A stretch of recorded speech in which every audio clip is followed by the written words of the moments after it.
আসসালামু আলাইকুম। মোহাম্মদ রহমান, ভালোবাসি বাংলাদেশ টেক্সাস থেকে বলছি।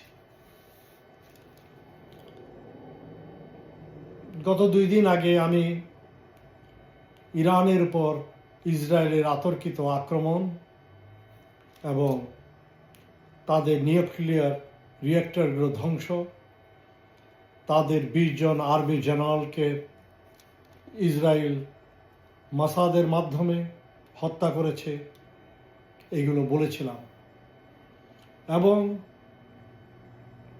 মনে মনে আহত হয়েছি এবং আপনারা তার ভিডিওতে আমার কথায় তা বুঝতে পেরেছেন যে আমি ইরানের কার্যক্রমে সন্তুষ্ট ছিলাম না। কিন্তু যাক, যেইভাবে ইরানের উপর ইসরায়েল আক্রমণ চালিয়েছে, আপনারা ভালো করে জানেন, কোনো সুপার পাওয়ারের রেড সিগন্যাল নয়, গ্রিন সিগন্যালের কারণেই সে আক্রমণ করতে সাহস পেয়েছে। যদি রেড সিগন্যাল দিত তাহলে ইরানের উপর ইসরায়েল আক্রমণ করত। তো আপনারা তো বুঝতে পেরেছেন যে ইসরায়েলের এই ভয়াবহ আক্রমণে কী ধরনের ক্ষতি সাধিত হয়েছে। ইরানের বলতে গেলে নিউক্লিয়ারকে অলমোস্ট পঙ্গুর পর্যায়ে পৌঁছিয়ে দিয়েছে। তারপর তাদের 20 জন army general, navy general, air force general সবাইকে হত্যা করেছে। গতকালকে তারা তাদের পুলিশ প্রধানকে হত্যা করেছে। আজকে তারা আয়াতুল্লাহ খামেনিকে হত্যা করার জন্য ওনার বাসায় অ্যাটাক করে, কিন্তু আলহামদুলিল্লাহ এই পর্যন্ত উনি বেঁচে আছেন। হায়াত মওত আল্লাহর হাতে। মুসলমানদের এটা তো আমরা জানি, আমাদের মৃত্যুমাত্র, আমাদের জন্ম মৃত্যুমাত্রই একদিন হবেই এবং আমাদের জন্মমাত্রই মৃত্যু, এটা হবে, এটা আমরা বুঝি। তাই এই ভয় আমাদের করে লাভ নাই। তো যাক, 2 দিনের মাথায়, এই আক্রমণের 2 দিনের মাথায় সারা বিশ্ব চিন্তা করে ফেলেছিল যে, আমেরিকা চিন্তা করেছে, ইসরায়েল চিন্তা করে ফেলেছে, Iran is finish, Iran is over. Iran যে 2 দিন পর আবার ফিরে আসবে তারা ঘুণাক্ষরে কল্পনা করতে পারেনি, কারণ তারা যেভাবে এই প্ল্যান করেছে, এই প্ল্যানের বহু মাস আগের থেকে ইরান সম্পূর্ণভাবে প্রস্তুত ছিল। তাদের মিসাইলস, তাদের এয়ার ডিফেন্স সিস্টেমস, তাদের এয়ারক্রাফট, তাদের নৌবাহিনী, তাদের সেনাবাহিনী এবং তাদের নেভি সর্বদাই প্রস্তুত ছিল।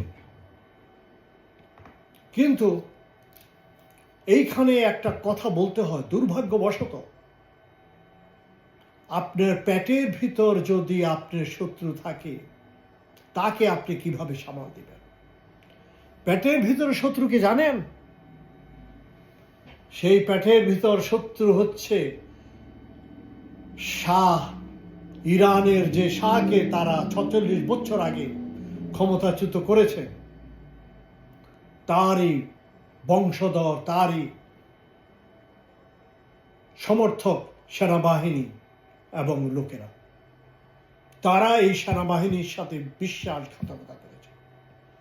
একটা কথা মনে রাখবেন, এটা আমাদের বাংলাদেশের জন্য প্রযোজ্য।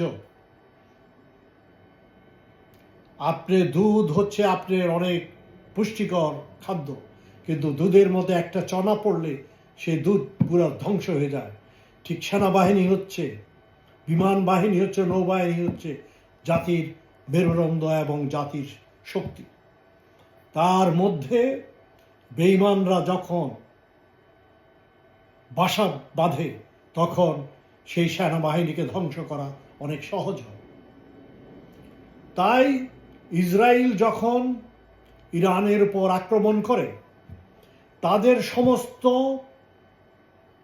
মিসাইল ঘাঁটিগুলোতে এই সারপন্থী লোকেরা ছিল এবং তারা ওদেরকে সবাইকে মিসগাইড করে দেয় এবং সেইখানে তারা মাসাদের অনেক এজেন্ট সেজে এবং অনেক মাসাদকে এনে প্রতিটা সেক্টরে সমস্ত বাংকারের ভিতর ঢুকে ঢুকে আর্মি জেনারেলদেরকে এবং সেই সমস্ত মিসাইলস এবং যারা এয়ারক্রাফট বিধ্বংসী মিসাইলস এবং কামান নিয়ে বসেছিল তাদেরকে ওইখানে হত্যা করে। আপনারা এই খবর হয়তো জানেন না, সেই জন্য আপনি কখনো বেঈমানদেরকে দ্বিতীয় চান্স দিবেন না। আমাদের দেশে অনেকে বলে রাজনৈতিক reconciliation, this gonna be happen to Bangladesh if Bangladesh reconcile with this বেঈমান যারা বাংলাদেশের গাদ্দার তাদের জন্য। এই জন্য আমি এইখানে বাংলাদেশের মানুষকে, বাংলাদেশের সেনাবাহিনীকে সহসায় ঠিক করার জন্য বাংলাদেশের জনগণের প্রতি আবেদন জানাচ্ছি। যাক, এখন ইরানের কথায় আসি। এই সমস্ত যখন সমস্ত জেনারেল সমস্ত এদেরকে হত্যা করা হয়, কোনো সমস্ত মিসাইল সমস্ত বিমান বিধ্বংসী কামান মিসাইল অকার্য হয়ে পড়ে, কারণ তা পরিচালনা করার জন্য কোনো লোক ছিল না। যাক, খামেনির অর্ডারেই পর্যন্ত 70 জন বেঈমান মুনাফিক মির্জাফরদের অ্যারেস্ট করা হয়। আরও কত শত আছে তা খুঁজে খুঁজে বের করতে হবে, হাজার হাজার হয়তো আছে। যাক, ইরান ঘুরে দাঁড়িয়েছে। কে তাদেরকে সাহায্য করছে সেটা আমরা এখন বলতে পারছি না। যাক, এটা আল্লাহ রহমত, যেই সাহায্য করুক। ইরান ঘুরে দাঁড়িয়েছে। ইরান প্রথম তেল আভিভে অ্যাটাক করে, প্রথম তারা ড্রোন দিয়ে অ্যাটাক করে, ড্রোন দিয়ে তাদেরকে একটু ব্যস্ত রাখে। বিভিন্ন ড্রোনগুলো তারা ভূপাতিত করে।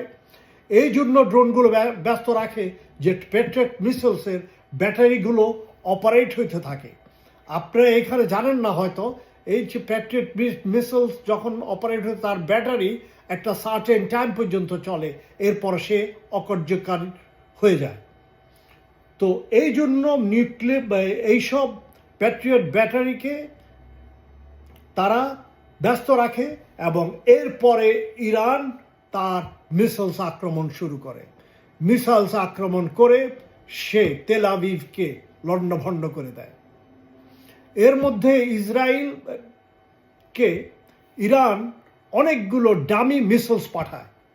ইসরায়েল সেইগুলো ব্যাটারির মাধ্যমে ডামি মিসাইলসকে ধ্বংস করে এবং ইরান এর মধ্যে সেকেন্ড অ্যাটাক হাইফাতে করে। হাইফাতে করে তার হাইফাকে জ্বালিয়ে, তাদের তেল খনিকে জ্বালিয়ে দেয়। হাইফাতে হচ্ছে তাদের সমুদ্রের শহর।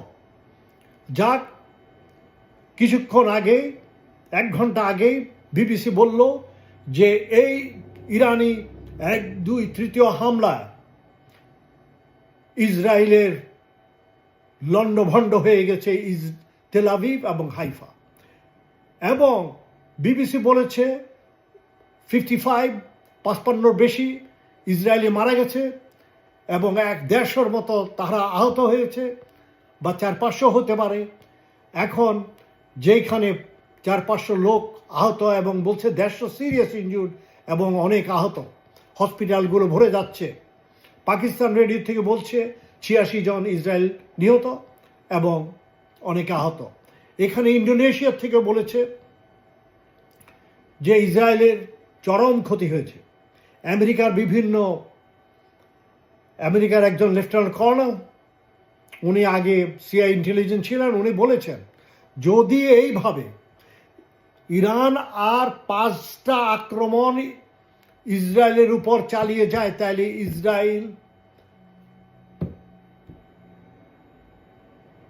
পদানতিত, অর্থাৎ ইসরায়েল এর মধ্যে আমেরিকার ডোনাল্ড ট্রাম্পকে ইসরায়েল টেলিফোন করেছে। ডোনাল্ড ট্রাম্পের সাহায্য চেয়েছে নেতানিয়াহু নেতানিয়াহু পালিয়ে আছে, সে আন্ডারগ্রাউন্ড বাংকারে ছিল, আবার এখন শুনেছি সে গ্রিসে পালিয়ে গিয়েছে, ওইখান থেকে কার্য চালাচ্ছে। এর মধ্যে সৌদি যুবরাজ সালমান ডোনাল্ড ট্রাম্পকে ফোন করেছেন এবং নেতানিয়াহু ডোনাল্ড ট্রাম্পকে ফোন করেছে যে এই যুদ্ধ থামানোর জন্য। ডোনাল্ড ট্রাম্প না পারতে ইরান বলছে এই ধরনের কোনো কথা ইরান আর বিশ্বাস করে না। কারণ বিশ্বাস না করারই কারণ সব সময় তারা প্রতারিত জাতি এবং তারা সবসময় প্রতারণার মাধ্যমে এইসব খেলা খেলে। যে প্রতারণা তারা পাকিস্তানকে করেছে ভারতের বিরুদ্ধে। পাকিস্তান আর্মি তো আমেরিকার কৃতদাস। তাই এইখানে বলছি ইরান এইবার শক্ত ভূমিকা পালন করছে।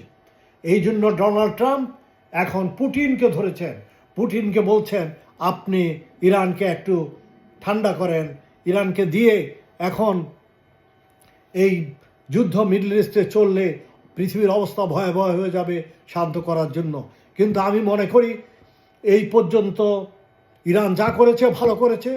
আপাতত আরও তাদেরকে মারে আরও কিছু সাহায্য করে এই 20,000 মিসাইলস ঘরের ভিতরে রেখে তো লাভ নাই, ওরা অ্যাটম বোম মেরে জ্বালিয়ে দিবে।